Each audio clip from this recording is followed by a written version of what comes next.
പത്തിയൂർ ഗ്രാമപഞ്ചായത്ത്, പത്തിയൂർ കുടുംബാരോഗ്യ കേന്ദ്രം എന്നിവയുടെ സംയുക്താഭിമുഖ്യത്തിൽ മഴക്കാലപൂർവ്വ ശുചീകരണം, മഴക്കാല രോഗപ്രതിരോധ പ്രവർത്തനങ്ങൾ എന്നിവ സംബന്ധിച്ച് യോഗം നടന്നു.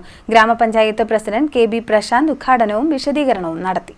പത്തിയൂർ ഗ്രാമപഞ്ചായത്ത്, പത്തിയൂർ കുടുംബാരോഗ്യ കേന്ദ്രം എന്നിവയുടെ സംയുക്ത ആഭിമുഖ്യത്തിൽ മഴക്കാലപൂർവ്വ ശുചീകരണം, മഴക്കാല രോഗ പ്രതിരോധ പ്രവർത്തനങ്ങൾ എന്നിവ സംബന്ധിച്ച് യോഗം ചേർന്നു. ഓടകൾ, പൊതുസ്ഥലങ്ങൾ, മാലിന്യം നിക്ഷേപിച്ചിരിക്കുന്ന സ്ഥലങ്ങൾ ശുചീകരണം, കൊതുകിന്റെ ഉറവിട നശീകരണം, ക്ലോറിനേഷൻ, മാലിന്യ നിർമ്മാർജ്ജനം, ജീവിതശൈലി രോഗനിയന്ത്രണം, സാംക്രമിക രോഗനിയന്ത്രണം എന്നിവ സംബന്ധിച്ചുള്ള പ്രായോഗികമായ കർമ്മ പദ്ധതിക്ക് യോഗം രൂപം നൽകി. യോഗത്തിൽ ആരോഗ്യ standing committee chairman G Harikumar അധ്യക്ഷനായി. ഗ്രാമപഞ്ചായത്ത് പ്രസിഡന്റ് കെ.ബി. പ്രശാന്ത് ഉദ്ഘാടനവും വിശദീകരണവും നിർവഹിച്ചു. ആശ ബി. രമേശ്, നാജ പുരുഷോത്തമൻ, രാജേഷ് എന്നിവർ സംസാരിച്ചു. വാർഡ് മെമ്പർമാർ, ആരോഗ്യവകുപ്പ് ജീവനക്കാർ, ഗ്രാമപഞ്ചായത്ത് ജീവനക്കാർ, ആശാ വർക്കർമാർ, വാർഡ് തല ആരോഗ്യ ശുചിത്വ സമിതി അംഗങ്ങൾ തുടങ്ങിയവർ യോഗത്തിൽ പങ്കെടുത്തു. CD net news, Kayamkulam.